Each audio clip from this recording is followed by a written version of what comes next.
Okay, so please be here. Happy to run through this. Hopefully you'll get something from it, more rather than less. It is focusing down on a particular area of buildings. I'll come up to this in a second. This in two parts. So I'm not going to run through all the corrosion side and the evaluation side and the ICCP all in one go. So you'll have a little break in between. And I'll come up in the second part to go through the CP side. So this is a kind of preface, introduction to the issues, some of which Tim has already covered. I'll take a slight little angled view at it. But these first two slides are quite interesting in that this building here is in the north of England, in a city called Leeds. And it's called The Light. And as I took this photograph, a nice opening in the clouds came and I got a shaft of light. So it's one of my favourite photographs. It's just purely coincidental that that's The Light. It's actually equivalent of $50 million redevelopment in this city centre. New parking, new cinemas, new shops, atriums, all behind a retained facade. And this retained facade is steel frame. And our job was to cathodically protect that retained facade. I'm not profiling it as a case study, but the building has now been sold 3 times. And I'm going to finish the overall presentation with methods of monitoring and performance assessment. And without those performance assessment reports, it would be more difficult to sell. It's about £120 million property. It's all track record over the process. The other slide that you see, or photograph you see on the left-hand side, is actually about 35 levels up on Wacker Drive in Chicago, which is an absolute mess. I went up in the scaffolding on that and asked them how they had pinned it all in, and when I stood out and I saw that and I took that photograph, I thought, right, that's me done, I'm out here. Because if you're pinning that to anything near that steel frame, that's got no structure left. So it's actually a very, very interesting project. We weren't intimately involved in it, but the story is very interesting. Right at the top, up to the 38th to 40th level, they reconstructed the whole top and dropped the top in by helicopter. Which is very interesting. I think I have no photographs of that, and I'd love a video of it. So they reconstructed the whole thing. Anyway, your AIA credits, what I'm going to cover here is a little bit of identifying the problems. I'm not going to go through all the methods of evaluation, but I'm just going to highlight a couple of specialty test methods that you may or may not have come across that have certainly given us lots of valuable information to evolve into the design process and get that solution sorted. Perform improvement tests and how we do the continual assessment, ICCP, operation and control. I'm going to finish with service life tracking. You may not have come across this method. If you're providing a report on maybe some of the more technical aspects of how the cathodic protection is operating, but what that client really wants to know is how long is this structure going to last.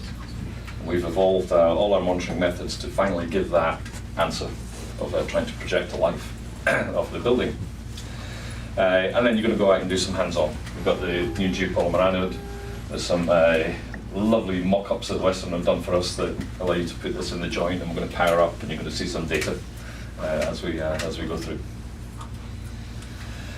A little bit about us. I'm guessing being several thousands of miles away, that you've not really had a CPRO very much. We have been around for about 20 years. Over 20 years. We were formed in 2013. We were 20 years old. Essentially, we set up as a corrosion management company, monitoring and management of structures. We've evolved a lot as a business. We have new products. I'm going to cover some of them. So we have a range of embeddable probes. We have a range of alkali-activated cementitious materials, or geopolymers. Now, those are applicable to repair, protection, and to build, and the company's evolving because of that. We do network electronics. We started by doing probes. We got data from probes. What do you do with the data? How do you get that data? Well, electronics will get that more regularly for you. If we do a network management system, well, we can do that remotely, so we don't have to bother everybody, and we can get more data quickly. So we've evolved a whole range of network electronics as open network. What do you do with that data once you've got it? Well, you've got to process it. So we developed a server, what we call our Achilles Interactive Management Server. And that allows us to take that data and then evolve the information into something that's useful as an outcome to an owner. We also support the contractor. Don't just shuffle a lot of products onto site and say, get on with it. There's a little bit of hand-holding, but we're not in ourselves contractors. We don't install. We do test, we do commission, and we do go do the ongoing monitoring. So from design all the way through, you tend to have seed probe, so from cradle to grave, unfortunately. Or maybe fortunately, depending on how you look at it. So we provide that ongoing control. Now, we have one main vision, and that is similar to Sika's. We want to see durable structures. But the corrosion management is vital to that. Without managing the corrosion, you're just going to repeat and repeat and repeat problems and throw good money after bad. So manage that corrosion, but make it accountable. If you've got monitoring systems in place, we can't hide. It's either worked or it hasn't, and the data's going to prove it's worked, or it won't. So be accountable for what you've done. We have a slightly different angle to that, in that if we have to provide a warranty, I'd much rather have the data that's telling me it's okay. Why would we not want that? So monitoring is a key part of what we do. We have a bit of experience now. We have over 30 buildings of this type. We've done lots of projects in reinforced concrete that extend that. But in terms of transitional steel frame buildings, we have like 34 now, I think it is. And in the UK and the US. Our earliest was, I'm going to cover this a little bit in the next one, 1998, so it's not guinea pigging anymore. You know, the cathodic protection has been around for enough time. Arkwright House was put forward for the longevity award at ICCP, excuse me, and it won that category, but they didn't give it an award of excellence. It was put forward and got the whole category, so it was a repair project of the year. And that was on the 10-year proving data that showed that the scheme was actually working. Our first one over here was Bok Tower in 2007 in Florida. And we have several awards for Arkwright, for Bok, and for 37 Fleet Street. I'm going to profile this project intimately in both presentations. Not because it's a steel frame, but it is a very peculiar historic structure that I think will A, be of interest, and B, if you come across cramps and individual parts within a building that have got a problem, let's tackle it. We last year won the FireTech SETI Award, Celebration of Engineering Technology and Innovation, for our new anode technology. In the UK, we had the RISE Awards, which is Research, Innovation, Sustainability and Enterprise. It's a mouthful. And ICCP did the same for us on the new anode technology. And next week, I'm in New York to pick up an award as one of the top 25 newsmakers for ENR, so we're very proud of that. Great. And the UK, we have the Construction News Awards, so we're gathering these awards and I don't know what to do with them all. So I experienced the US, as I mentioned, is at the moment 4 projects, 4 very, very successful projects, and in themselves extremely interesting in their method of construction. This is 907 Broadway in New York, and we didn't do the whole building. The issue was this dental work off the top. You could not take that apart and reasonably put it back together again. So the whole of that dental work has discrete anodes installed to protect the steel frame embodied within that cornice. This is Bok Tower in Florida, 11 levels, Caroline Bell Tower at the top.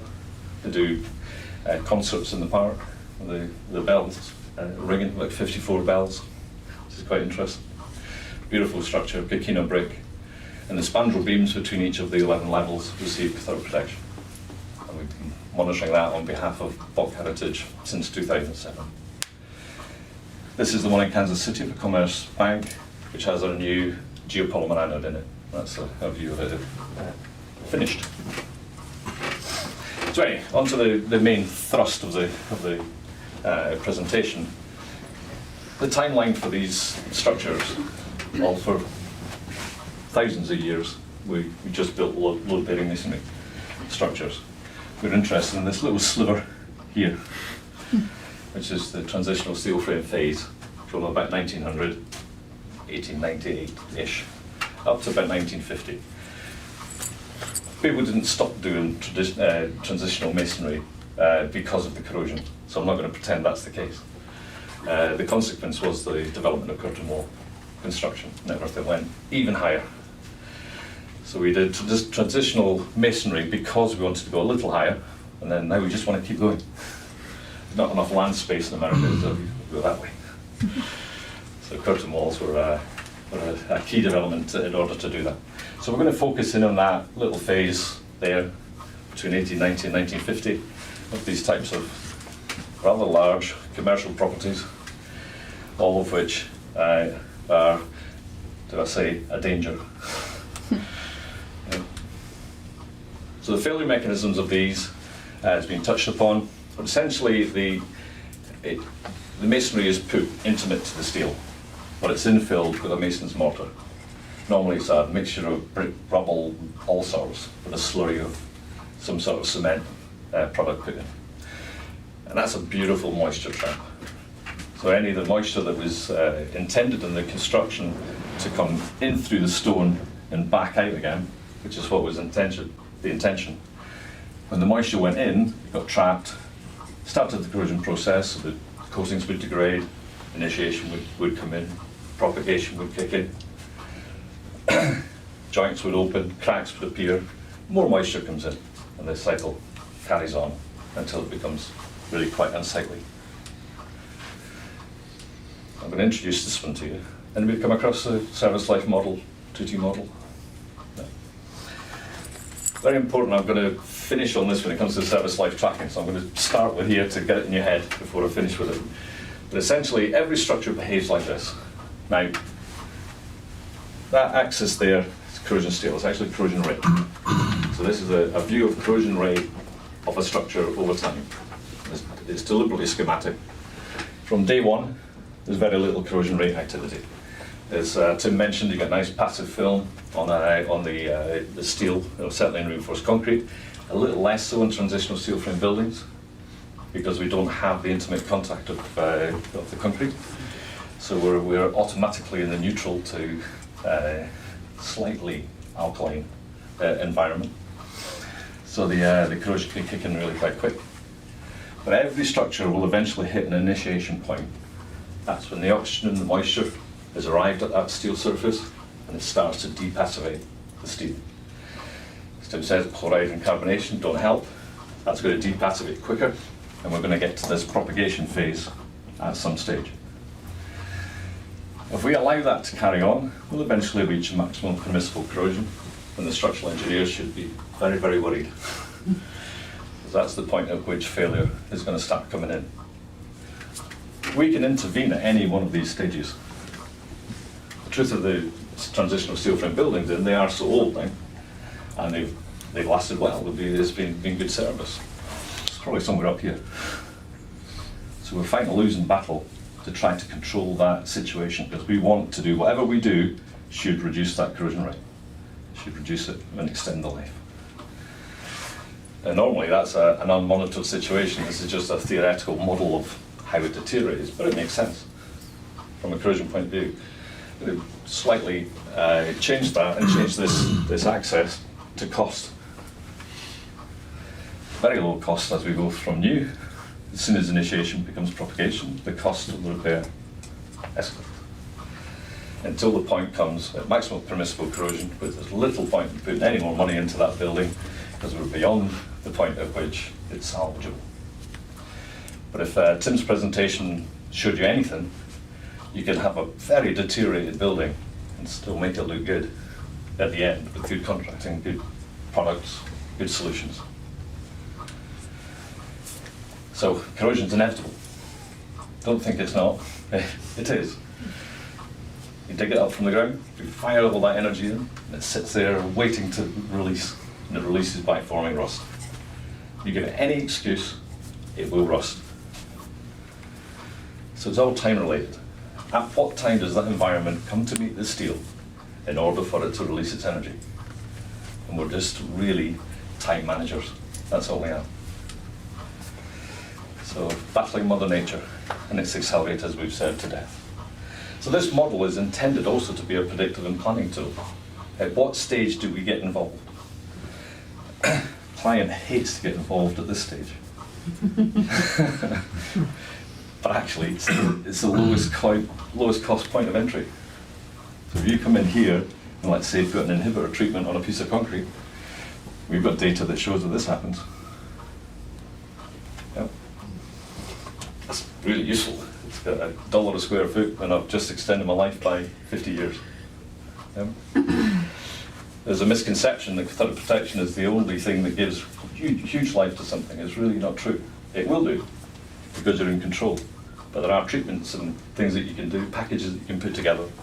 And the earlier you get in to give it some sort of direct action, the longer you're going to get out of it. The reality is, we're somewhere up here. That's when our client comes to us and panic. What warranty can I get if I pay you lots of money to deal with this? Well, you've let the problem arise, you've let your structure deteriorate, and now you want me to take responsibility for it. Well, that's the reality. Truth is, we just want them to do the right thing, in the right manner, and evaluate it in order to know what we're handling. There is a stage that the clients quite often want to avoid, and that is the engineer's time, the survey time, evaluating and get to the root issue. What is actually causing the problem?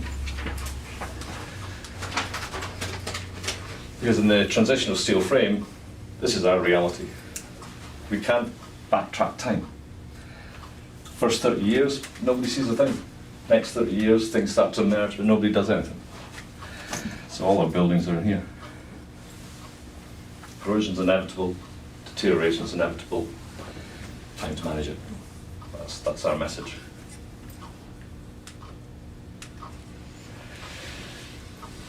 Many buildings were actually lasted even longer because they put nice red lead coatings on. We then introduced all the legislation to stop red lead being used. In corrosion terms, by the way, it's the best paint ever. Just don't eat it. That's what causes the problem. You can't breathe in coatings. But we don't see all of this happening. The moisture's got in there, it's deteriorated the coating, the corrosion's kicked in. Eventually we see it somehow. Maybe behind glazed faience. Just see these nice ornate movements going on. Oh, something's going on here. Take it away, sure enough. Moisture-related general corrosion, not pitted, not fluoride, it's not a piece of reinforcement steel in the marine environment. This is just general corrosion pushing. For every molecule of corrosion that's combined in its oxide form, when it expands, it'll expand 8 to 10 times. But what we really see is something like this, where the joints have moved slightly, but then, why is that? Is that a joint? Oh no, it's a crack through my stone. My stress has been relieved. And also on moisture ingress point from there on. So it just adds to that picture of deterioration. It's an interesting cartoon from the Milwaukee Journal. The City Hall is estimated as $70 million. They've done this repair now, by the way. I think it was $65 million they spent on it. So they saved some money. Didn't put CP in it. But they spent $70 million repairing it. And the councillors did meet, went off to site to have a look. Can we not delay? That's a lot of money. You know? Maybe not. That's got a funny little cartoon, except the morbid thing of it is that did happen. As they were inspecting it, a piece of masonry fell off the City Hall, crushed a councilman. Really? It happened. And before or after this cartoon came out? That I don't Prediction. know, actually. A morbid cartoon, Yeah. Mocking someone's death, but it did actually happen, and it did spend money because of the health and safety hazard. Is it a recent problem? The Lara Building Research Establishment issued a report in 1947, before we finished building these buildings in 1950. They first identified corrosion. Didn't say go do anything about it, just said, oh look, these things are starting to corrode. So it's not that we haven't known about it for a while. That's public domain documentation that identified the issue. So we shouldn't be surprised that in 2016 that they really are emerging now. We've seen them all over. So why are we concerned? Well, you know, that loss of section to a structural engineer should start to cause concern. You know, it has a particular strength characteristic as a building. Well, we're diminishing that by the structural steel frame diminishing. Have we mapped that? Do we know what the impact of that is going to be? We can see the aesthetic impact, we see the cracks, we see all that, but structurally what's happening? So at best, it's going to lead to an unsightly building. At worst, it's going to lead to the failure of the steel frame, or a health and safety risk and deaths. But to an owner, hopefully be worried about the deaths. That would be good if there's that level of responsibility. But really, it's that diminishing asset value on the balance sheet. I have a building that's worth. There's one in New York we're looking at the moment. It has just been sold for $2.2 billion. That's quite an asset. But it has a $50 million parapet problem. So have they recognised that in the balance sheet? I don't have no idea. Maybe they have, maybe they haven't. We just put a proposal together to fix that, hopefully with Western and tow, because I know they're in. And the cathodic protection will cost about $5 million. So why spend 30, 40, 50 million on the parapet repair when you spend $5 million protecting? Just makes logical sense. Sometimes it's not really a corrosion related thing.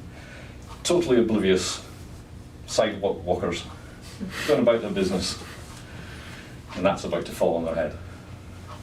That would be more than a headache.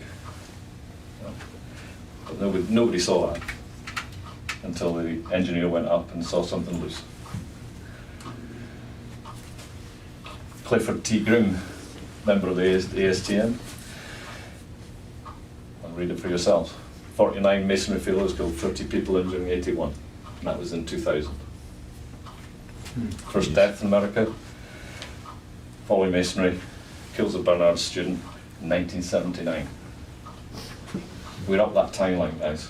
This is a serious issue, not one that we should be taking at all lightly. It's 100,000 buildings in America alone. We also have 100,000 buildings in the UK, so, you know, as a marketeer, I'm really quite happy. Yeah. There's a lot to go at. I've only done 30 of them. Got a lifetime in this. But that's a very, very serious consideration, surely. You know, if we know that timeline is changing, and we know that people are dying, why spend the money on sidewalk protection and forget the root of the issue?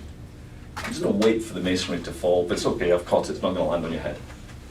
But that sidewalk protection, it's $1 million a year or whatever it costs. Spend it on the building. Sort the problem out. Because that corrosion is expansive, and it's on columns, it's on beams. The reality of that curve I showed you on the 30-year slots is the building's actually in all those conditions still. In some areas it will still be reasonably protected, in other areas it won't be. So we're looking for a modular approach, and I'm going to approach that later on in the CP. And it actually doesn't need to be that prevalent. This was from a job we did in London on Fenchurch Street. And you see the nice passive film on the web with the word London still on it. It's a building that was built in 1922, I think it was. And the only problem was those flanged toes. So on the spandrel beams, it looked like this. You can see that crack following along through the masonry. First fix on that was exactly what you see. They caulked the line. Oh, that's good. That's filled. Take it away, not dealt with the root problem. That building is now fully cathodically protected, 8 zones on every level. But how do we evaluate it? Now, a couple of useful guidelines.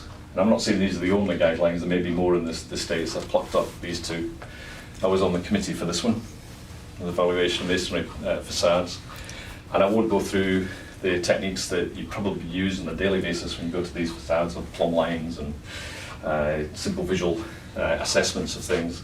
But I'm going to cover a couple of electrochemical evaluations that might be quite useful to you. The other one is the ASTM for standard practice for looking at buildings that are unsafe. And I've got it here. I was reading this the other day there. I found this very interesting. Work in progress, I call it. This first came out in 2003. So, we mentioned earlier, sorry, I've just gone. We mentioned earlier the slides from Masonry Preservations, and that was done in 2005 in Boston. That's how you got a copy of that presentation. And they were highlighting this document they came out in 2003. This is now the 2014 version of it. I just want to read a couple of things that you must do when you're going to have a look at an unsafe building. And I'll skip straight down to 10.4.9. It says, remove loose or fractured components to reveal cause of distress, where safe to do so. Very interesting comment now, where safe to do so. So you're up on that scaffold and that's loose. Well, that's not safe for me. It's definitely not safe for you, but it's not safe for me to remove that. There's another one further up on 10.4.5. Pushing against or pulling on facade elements, or both. I didn't say where safe to do so. It just says push on or pull the element. Not quite a complete document yet. Push and pull on that where it's safe to do so. That would be my advice. Don't push or pull on it if it's going to fall apart and you're going to fall off the scaffolding. Really not good. But nevertheless, the heart's in the right place. There is periodic inspections under the ordinances. Have a look, good intimate look at the building and what's about to go wrong. My other criticism of that document is it doesn't even mention corrosion once. And that's a shame. Given that in 2003 they had a version, in 2014 it still isn't in there. But ICRI are certainly trying to do something about it. There is also a masonry guide that covers cathodic protection within sections in the masonry repair guide. So good documents. This one in particular, you know a lot of the techniques already, but a good reference document to see the sorts of things you can do to try and evaluate issues. Had we used thermal imaging? Yep. I thought you might. I love this technique. Apart from it being nice and colourful, it's like a contour map and corrosion. It's nice and colourful, tells you lots of things, but good to look at. But it tells us where our moisture has been retained within, and we're losing energy out of windows. And really good evaluation technique for just where all the highlighted issues are. You can also find hidden stuff. I really would like to know where that downpipe goes. But if that matches up with where you're seeing crack patterns and on a structure, but you don't know what's behind there, thermal imaging is really very, very useful to give you that view. Just use it at the right time of day. Or wall ties. Where are my susceptible wall ties on a facade? Well, they're in the pink areas where it's nice and moist.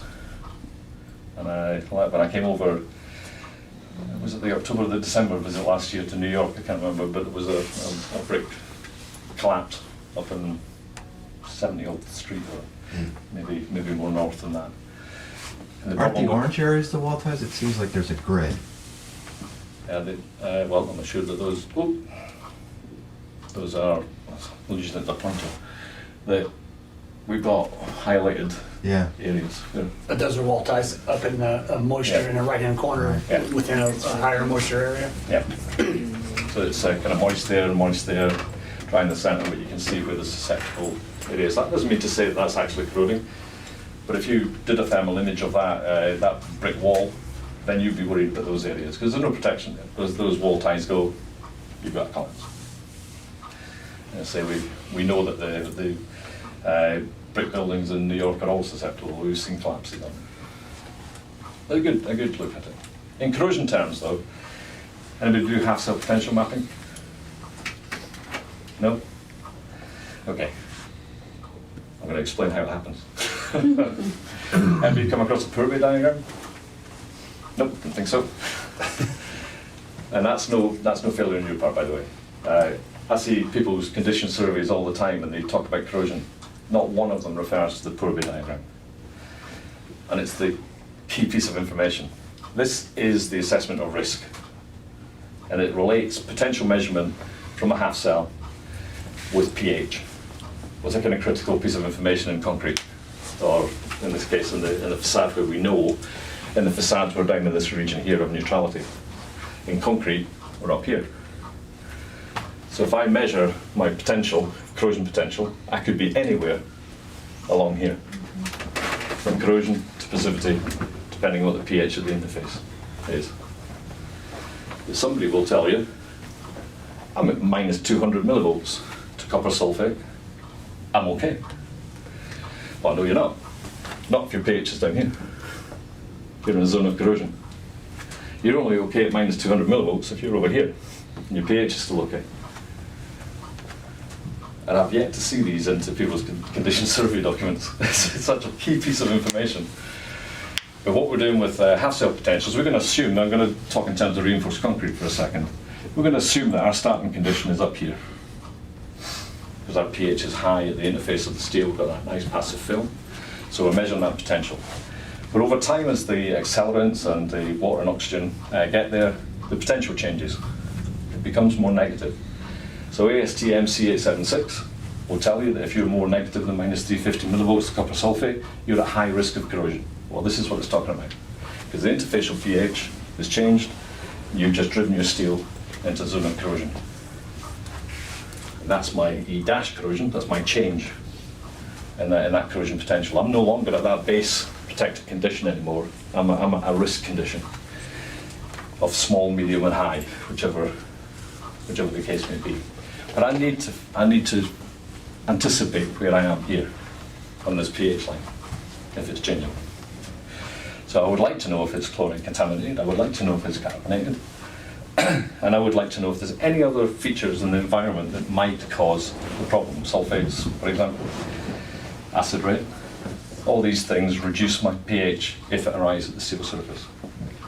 So the potential I'm measuring has to relate to that pH. I'm going to come back to that diagram when I come to my cathodic protection. So there is a paper to sit later on. Another technique that we do on the same vein is we do three-dimensional half-cell plots through depth. So like this. One of these probes is out there. You'll see it later on. We're not using it as a through-depth probe out there, we're just doing a surface measurement. But this is it here. The handle's here, so why he's holding it there, I don't know, but it's a flexible tube, it's graduated, and the half cell is on the end. So I can assess the risk from front to back of a piece of steel without opening it up. A simple drill hole, put the sensor through and get my profile or potential through. It looks something like this. So if that's my surface, and that's my probe depth, increments, well, I can choose every 2 inches, every inch, whatever the case may be, and I can produce my potential profile through depth and see how it changes. Now that actually impacts the cost of a cathodic protection system, because where is my problem? Is it all the way around the steel, or is it the exposed face that's met the weather first? Bearing in mind that these are 80, 100 years old now, how deep is it penetrated? How deep is my problem? And these two sets of data kind of there to demonstrate that, where the potential becomes more negative. So I'm driving into that zone of corrosion, and I'm at about 250 millimeter depth, and I'm really quite high risk. But then it tails off as I go back through. So as I come to this rear part here, it's going back to roughly a low risk situation. So I might anticipate that my anode just really needs to be protecting this bit here. That's all it needs to do. So I don't need to drill deep. I can do a surface or a joint-based protection system. The other one, however, is less so, because I'm very negative all the way through depth, and it doesn't really tail off until I'm back here somewhere. So it's a useful technique from two reasons. One is it tells me where my corrosion risk is relative to the element I'm trying to assess, but also feeds the design process and the economics of the job on how we go about it. So it's an extremely useful, we find it an extremely useful technique to make sense for the client of why he's spending the money. I'll move on to a quick case study. Again, I'm going to visit this again when it comes to the cathodic protection side. And I, excuse me, all refer it to Horsebank, unfortunately. The family name is Seahor & Co. It's actually a very, very old private bank in the UK. dollar terms, don't go near them unless you've got $1 million to deposit, because they won't be interested in you. Even then, they might say no. But a terrific organisation. It's the last one. Now, we used to have a bank called Coutts that our Queen banked with. That got bought by a big company. This one still hasn't been bought, still owned by the family. It was formed as a bank in about 1620, and this is their headquarters. Looks an innocuous small building, doesn't it? But behind there, it goes on a long way. It's a beautiful building, really beautiful. And in the doorway there, they have a glass case, and it has muskets in the glass case. Because the bank employees, during our corn laws, where the in poor laws, there was a rebellion, and the bank employees picked up the muskets to protect the bank. Stood outside waiting for the riot to appear. I've got a book on this. The only client I've ever dealt with where they gave us gifts at the end. So I got the history of the bank and an umbrella. Just keep the water off the corrosion. So, but it received an award of excellence in 2007 from ICRI under the special projects category because of a multitude of difficulties in dealing with this particular building. It is not a transitional steel frame building, not in that era, 1829 it was built. But between the stone blocks, there are wrought iron cramps and pins, and they are discontinuous. Now, in cathodic protection terms, steel has to be continuous. If it's discontinuous, it can pick up current and cause corrosion. It needs to be continuous. So the first challenge on that one, because the dog cramps were corroding, cracking the facade, is how do we make that steel continuous? I'll come on to that later on. The first thing to do is, where are they? We don't know where the steel or the wrought iron actually was. The corrosion was definitely the root of the issue. You open it up, those dog cramps were corroding quite badly. Within about 4 inches of the surface, so anything in that 4 inches, all those were beginning to corrode or were highly at risk of corrosion. And it wasn't difficult to see. You see hairline cracks all over the facade, movement of the joint. It's a 1 millimeter joint, very tiny joint. But on the basement level, where they had lead flashing, and all the dog cramps were about 16 inches deep, 1829 was built, and those are in pristine condition. Not a bit of corrosion on them. No CP there. Diminished my job. No, I didn't need it. That's the point.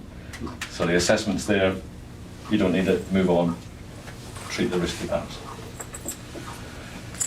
A company called GB Geotechnics, they're based in Cambridge in the UK, but also formed out here now in New York. They do this technique, so I'm not going to claim credit for it. It's a wonderful technique. It allowed us to identify exactly where those cramps were. So we did it from a cherry picker. And essentially it's a method of assessing the thickness of a piece of metal by first locating it.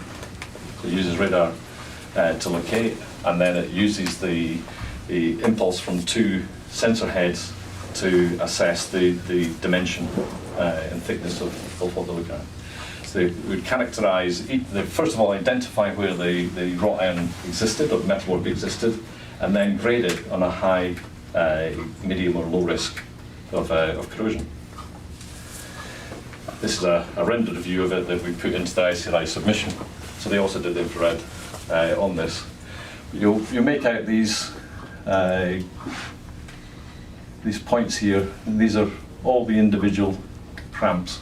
It's about 550 of them on that facade. So that's horrifying. We've got to interconnect all of them somehow. More of that later. But you also see that they've graded them as green or pink or blue. And those are the risk conditions. Now when this was opened up, because we had to connect to every single one of these cramps, so we inspected every single one of them, and we took a photograph of every single one of them, that survey was spot on. There were some that were very heavily corroded, were high risk identified, and the ones that were not in such bad condition were identified as low risk. So as a technique to identify metalwork that you can't see, it's absolutely fantastic.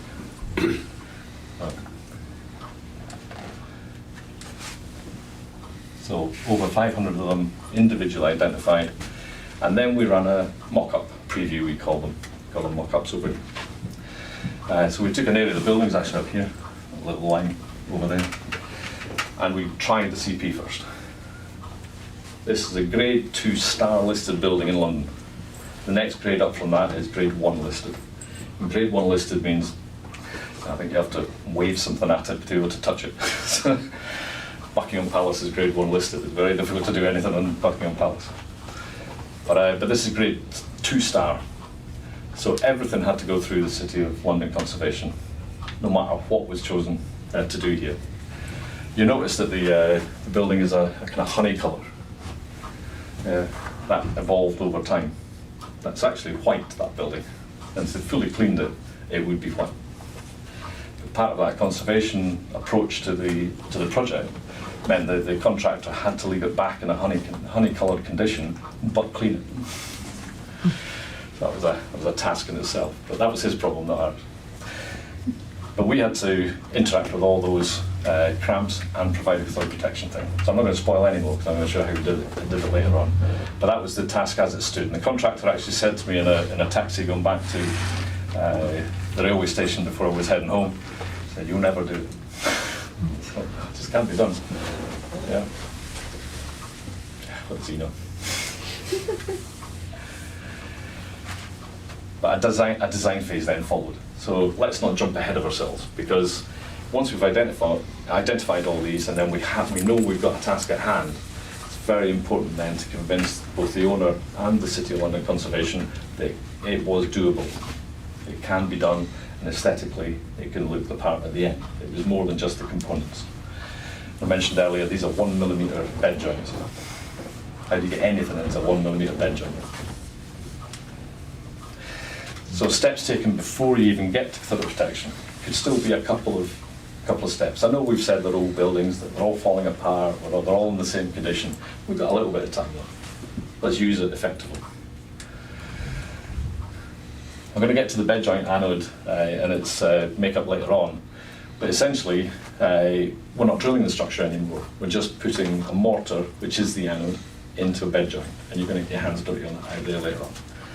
So how aesthetically pleasing can we get the components? We can't get much more than that. If you're going to retuck your joint, retuck it with an anode and finish off your heritage mortar for appearance. That's what our offer is. We did a small scale installation of that. Again, it was in Leeds, but a totally different structure. It's actually Civic Hall.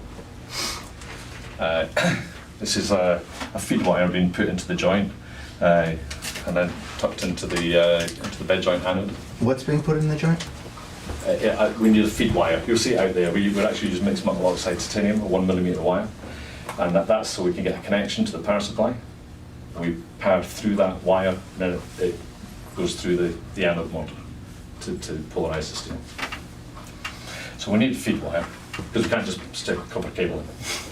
So it's something equally durable, something that will last 100 years.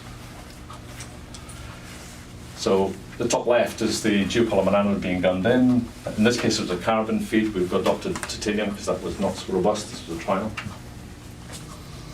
And you could do it vertically, you do it horizontally. And the finished joint, something like that. That was a mock-up. And how'd you cut the joint? We didn't, the contractor did. But essentially they had a diamond saw blade or something? Saw blade.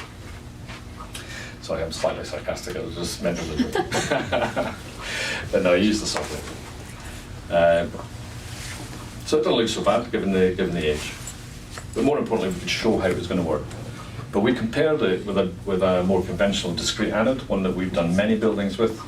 Sika wants to represent that product. It's called Evanex discrete anodes. So there's a line of discrete anodes installed to protect this corner. And we've compared that known performance, because we've done many of them with it, with the new product in the other corner. So there's a compare and contrast.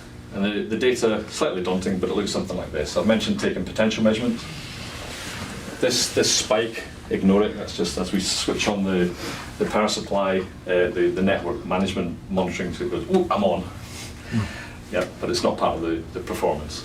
So essentially we have this off condition, and then we're going to put some current through our process, and we should see a polarization. In this case, it was spectacular. We don't need it that far. So we put 50 milliamps through it to there, 30 milliamps was added there, and we could polarize some more. So we can show that we have controllability. The more energy we put into it, the more polarization we get. If we're not achieving that, there is a limit to what the anode system has actually been able to perform at. So we should be able to up and down that current and show control. We then left it on for a little while, then just switched it off. ISO 12696 2012, it's a standard. You interrupt your system, take an instant off, allow it to decay, and compare it to your previous base condition. So there's a method of assessing its performance using the monitoring. But in this case, we could down it, we can add more power, we can leave it on, we can switch it off, we can put it back on again, and it doesn't aesthetically change the anode. It is controllable, and it's going to last as long as that anode lasts. That one was the discrete anode. That wasn't our new product. But that worked exactly how we expected it to work. This was the first installation that we ever did with our new product, and it looked like this. We had, again, ignore this little switch on spike.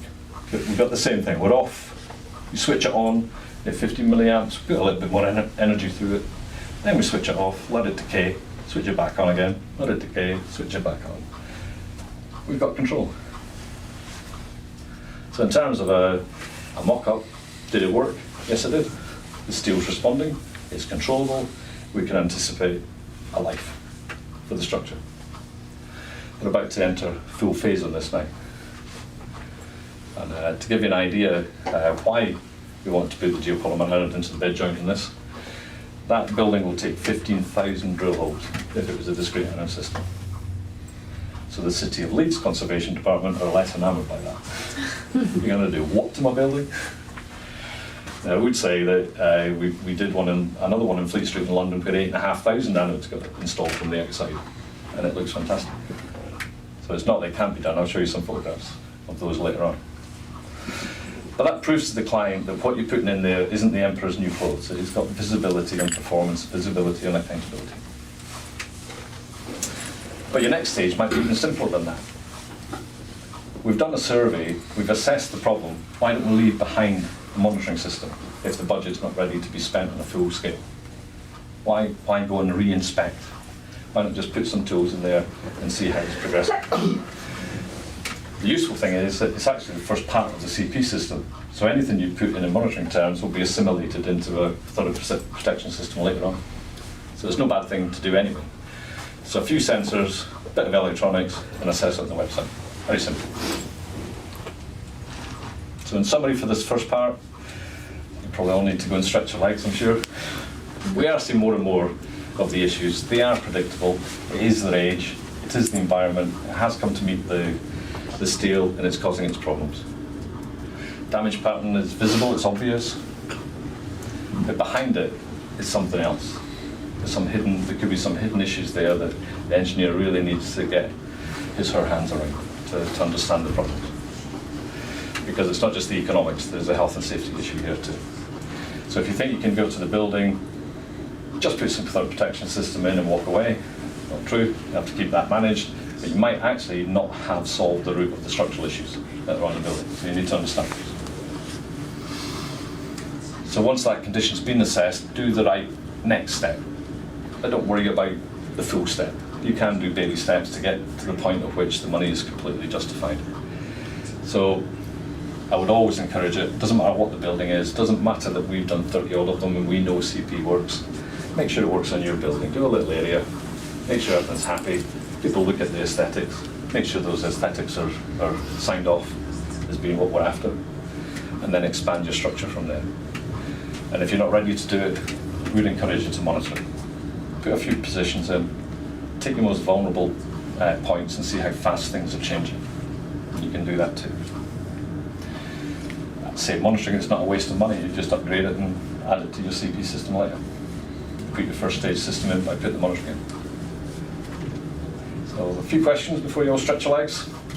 Come back and I'll do the CP. So on that bank building, you didn't go actually into each of those fittings that are corroded and take off the rust so that to stop it, but you just stopped it, stabilized it at where it's at. right? Yeah, I would emphasise if it's rusted a lot and you've got huge problems with the stonework, you need to do that. So if you had a spall or something, they You repaired need that to and they look cleaned that at up. the repair option too, alongside what you're going to do to give it longevity. And it's true with reinforced concrete too. If you think that you're putting cathodic protection in to avoid doing a good repair, then you've got the wrong approach. They can't reverse it. They can't make the No, it rust go back slows to it steel. down. It slows it down. Some would say halt it. It's about controlling it. It's controlling it down to such low corrosion rate levels as to be very manageable for a long service life, but sits alongside a good repair strategy. It doesn't replace it. Yeah. Yeah. So it's there to supplement and add that longevity where the repair might have a limited life, and CP will take it further and longer. But we'll come across that in the next stage anyway. Any other questions? This might be boring for everyone else, but okay, when you had the model and you assigned a risk, did you assign a risk number to tie that to do any like cost projections? To make the You case certainly for can do. It feeds into your whole life cycle Yeah. analysis. So yeah, absolutely. There's no reason not to do that at all. The risk we mentioned here is assigned on the STMC 876, and we have a mirror document in Europe that is not too dissimilar to, it kind of are in harmony really in terms of their assessment. So if you measure something more negative than minus 350 millivolts copper sulfate, it tells you it's a high risk. If you open that up, you might see passive steel. And it's, for an engineer, that's quite annoying, actually, because you're about to spend a lot of money on something that isn't corroding yet. And that risk is not lying. Thermodynamically, the conditions are there for that to go. It's telling you the risk, is not telling you how fast it's going. You need corrosion rate monitoring for that, to tell you how fast or slow the processes are going. I'm going to cover a lot of that later on. So it's very important to get the right assessment in with the right piece of information. So we don't, like all good statistics, we don't look at one thing in isolation. You want to look across several measurement points and maybe a couple of techniques that cross-reference things. But it should fit into your life cycle assessment of, am I doing the right thing next? And CP might not be it. In these buildings, I would suggest it's the best path, but I would do it. So hopefully that answers your question. Another one? That anode wire you were putting in Yeah. the joint, what's the life expectancy on that? It's a mixed metal oxide titanium, so in terms of cathodic protection, that's probably the most used material for CP. So it's been accelerated tested. There's an ACE test for anodes, greater than 100 years. So anything that's inserted, any CP components inserted into the structure should never be replaced. That goes to the monitoring, the wiring, the anode, everything should not be replaced. So there's no like a plastic shielding on it or anything like that that's gonna.